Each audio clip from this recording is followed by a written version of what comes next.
ನಮ್ಮ ಹೈದರಾಬಾದಿನ CBI ವಿಶೇಷ ನ್ಯಾಯಾಲಯ ನೀಡಿದ, ಜೊತೆಗೆ 1,10,000 ರೂಪಾಯಿ ಮೊತ್ತ ದಂಡ ಕಟ್ಟಿದ. ಆ ಉಬಳಾಪುರಂ ಈ ಒಂದು ಕಂಪನಿ ಮೇಲೆ ಹಾಕಿದ.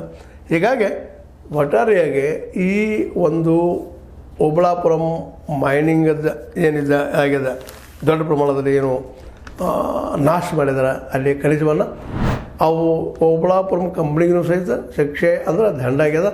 ಶಿಕ್ಷೆ ಇವ್ರಿಗೆ ಆಗಿದೆ. ಇವ್ರ ಜೊತೆಗೆ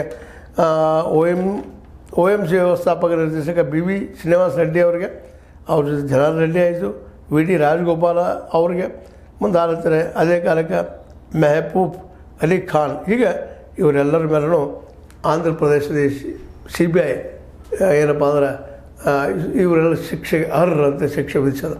ಇನ್ನೇನು ಇಂಥ ಘಟನೆಗಳು ಆಗಬಾರ್ದ್ರೆ ಇನ್ನೂ ಸ್ವಲ್ಪ ಜೋರಾಗಿ ಇವೆಲ್ಲ ಆದಂಥ ಸಾವಿರಾರು ಕೋಟಿ ರೂಪಾಯಿ ವ್ಯವಹಾರ ಆಗ್ಯದ. ಇದ್ರ ಬಗ್ಗೆ ಯಾವಾಗಪ್ಪ ನಿರ್ಧಾರ ಬಂದಿತ್ತು? ಜನಾರ್ದನ್ ರೆಡ್ಡಿ ಅಂತ ಇನ್ನೊಬ್ಬ ವ್ಯಕ್ತಿ ಹುಟ್ಟಬಾರ್ದಾಗ್ಯದ. ಅದಕ್ಕಾಗಿ ಇವೆಲ್ಲರಿಗೂ ಶಿಕ್ಷೆ ಆಗುವಂಥದ್ದು, ಜೊತೆಗೆ ರಾಜಕೀಯದಲ್ಲಿ ಶಿಕ್ಷೆ ಅದಪ್ಪ ಜನರಿಗೆ ಅನ್ನುವಂಥದ್ದು ಕನ್ಫರ್ಮ್ ಮಾಡಬೇಕಾಗಿದೆ. ಇಲ್ಲಿವರೆಗೆ ದುಡ್ಡಿನ ಬಲದಿಂದೋ ಮತ್ಯಾವ ಬಲದಿಂದೋ ರಾಜಕೀಯ ಬಲದಿಂದೋ ತಪ್ಪಿಸ್ಕೊಂಡು ಬಂದಂಥ ಜನಾರ್ದನ್ ರೆಡ್ಡಿ ಈಗಾಗಲೇ ಜೈಲು ಶಿಕ್ಷಣ ಅನುಭವಿಸಿ ಬಂದಿದ್ದಾರೆ. ಆದರೂ ಅವ್ರಿಗೆ ಇನ್ನೂ ಒಂದು ಏನಪ್ಪ ಅಂದ್ರೆ ಇಷ್ಟಾಗಿಯೂ ಅಹಂಕಾರ ಮುರಿದಿರಲಿಲ್ಲ.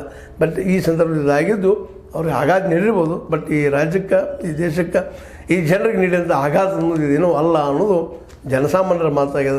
ವಿಶೇಷ ಬಳ್ಳಾರಿಯಲ್ಲಿ ಆಗಲಿ ಇನ್ನುಳಿದ ಕಡೆ ಆಗಲಿ ರಾಜ್ಯದ ಎಲ್ಲ ಕಡೆಯೂ ಜನಾರ್ದನ್ ರೆಡ್ಡಿಗೆ ಶಿಕ್ಷೆ ಆಗಿದ್ದಾಗೆ ಮೋಸ್ಟ್ಲಿ ಅವ್ರ ಸಂಬಂಧಿಕರು ಬಿಟ್ಟರೆ, ಅದನ್ನು ಲಾಭ ಮಾಡ್ಕೊಂಡವ್ರು ಬಿಟ್ಟರೆ ಉಳಿದವರು ಎಲ್ಲರೂ ಟೀಕಾ ಮಾಡೋರಾಗ್ಯಾರ ಅನ್ನೋದು ಅಷ್ಟ ಸತ್ಯದ.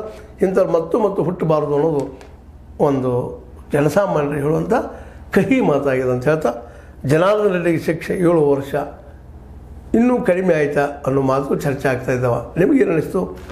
ಜನಾರ್ದನ್ ರೆಡ್ಡಿಗೆ ಶಿಕ್ಷೆ ಕೊಟ್ಟಿದ್ದು ಕಡಿಮೆ ಆಯಿತಾ ಅಥವಾ ಹೆಚ್ಚಾಯಿತಾ? ಏನು ಅನ್ನಿಸ್ತು?